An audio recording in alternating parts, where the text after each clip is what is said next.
Vangelo di Matteo, capitolo 2. Dopo che Gesù aveva nasciuto a Betlemme da Giudea, ai tempi di re Erodi, a Gerusalemme arrivarono dell'Oriente una para di mavari, che avevano addomannanno, un è che nascivo lo re di Giudei. Vistomo spuntare la sostidda e vinnomo per mettere in dirucchione. Sintenno sti palori, lo re Erodi si trubuliò e quiddu tutta Gerusalemme. Allora chiamò tutte le capi dei sacerdoti e gli scribi dello popolo e ci addumannavano andava a nascere lo Messia. Iddi ci dissero, a Betlemme da Giudea, perché a così scrivivo lo profeta. E tu, Betlemme, terra di Giuda, non sii, come si dice, la città più unica di Giuda, tant'è vero che di dia a nascere uno che pascerà lo me popolo, Israele. Arrivati a sto punto, a moccione di tutti, Erode chiamò i mavari e si fece dire precisamente quando aveva comparuto la stella.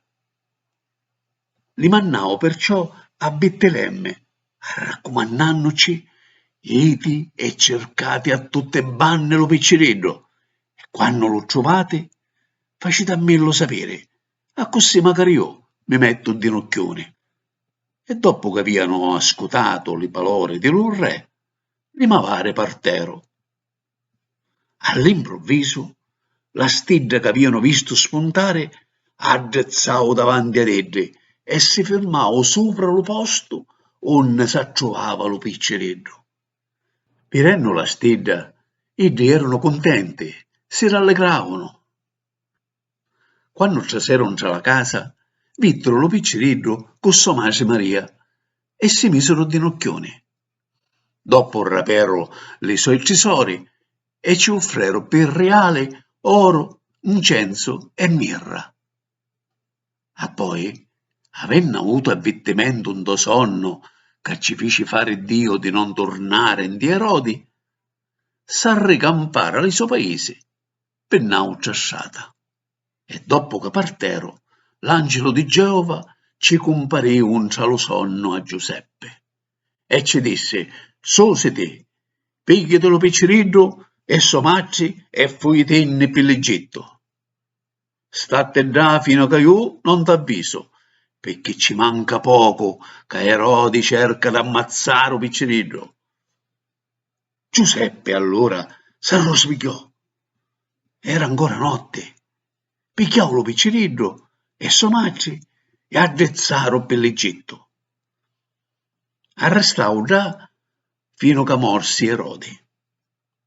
E fu così che si fece la volontà di Geova, proprio come aveva detto lo suo profeta. Fora di Egitto chiamai a me figlio. Quando Erode s'addonò che le mavare l'avevano ingannato, si incoitò e comandò d'ammazzare tutti i piccirilli mascoli di Ruanne in sotta, di Betlemme e di tutti i paesi vicini, secondo lo tempo che le mavare ci avevano ritto. Allora fu fatto chiddu che fu detto dello profeta Geremia. A Rama sentisi una voce, pianto e lamento ranne, e Racheli, che chianci di suoi figli, e non vuole essere consolata perché non ci sono più.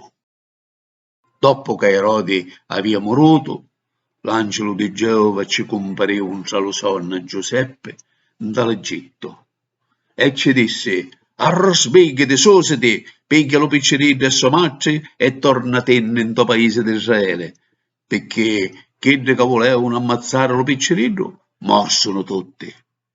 Susennosi, pigliavo lo piccirillo e somacci e ritornavo in tuo paese di Israele. Avendo inteso che da Giudea aveva diventato re Archelao, o posto di suo padre Erode, si scandò di irici. Avvertito di un altro sogno che ci fece fare Dio, s'arritirò da zona da Galilea. E arrivato là, si univa a stare nella città che era andisa Nazarette, e a così fu fatto quello che aveva stato detto dai profeti. Lo chiameranno o Nazareno.